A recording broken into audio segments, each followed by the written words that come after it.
You call them in for Lyons. Thank you, Speaker. My question is to the Minister for Industry and Science. How has the National Reconstruction Fund legislation been progressing through the parliament? Give the call to the Minister for Industry and Science. Thanks, Speaker. Order. Thanks to the member for Lyons, and I'm happy to report this is a big day, a great day. Great progress made on bringing in the National Reconstruction Fund, one of the greatest investments in manufacturing capabilities in living memory, and driven by the Prime Minister's vision of a future made in Australia, that this is a country that should make things, that a country that makes things makes great, secure jobs. 85% of the jobs in manufacturing full-time, very important. And Australia is a land of plenty, as we know. We've got the resources, both natural and human, that are the envy of the world, and the government wants to put those to work, unlock our nation's full potential, and working across government to improve skills, deliver research, secure natural resources. And with the passage of the NRF through the House, we're on the cusp of transforming Australian manufacturing.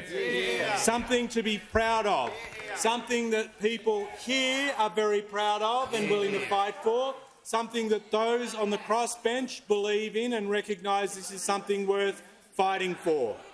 But we had to, in trying to progress the legislation, Speaker, we had to deal with the Coalition. The Coalition, who... Order. No, I'll deal with this. Order. Just reminding, Minister can resume his seat. I've ruled on this previously. The Coalition are to be referred to by their titles, including their coalition name. And I totally withdraw. But what we did have to deal with was Liberal and National parties who haven't used the time going into opposition to reflect, to think about doing things differently, but instead, blowing off the old Tony Abbott handbook, just doing exactly what Tony Abbott does, saying no to everything. The Leader of the Nationals. Saying no to everything.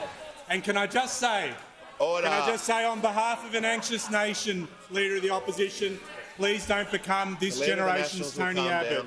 Stay away from the swimwear. Don't be eating them raw onions. Remember the difference between repository and suppository. Very important to do, because it is important that you do not morph into that. And we remain committed. And I say this to you, Leader of the Opposition, we remain committed working with the Coalition on this if you're interested. But you cannot, in all seriousness, friends, you cannot claim to be the party of the working class and then vote against Aussie manufacturing. You cannot vote against blue-collar jobs. You cannot vote against making sure that people do well. No party of the working class votes against manufacturing at all. You have a chance to redeem yourselves, and you can. We'll work with the Senate, we'll continue this, and we will deliver a great nation-building piece of legislation.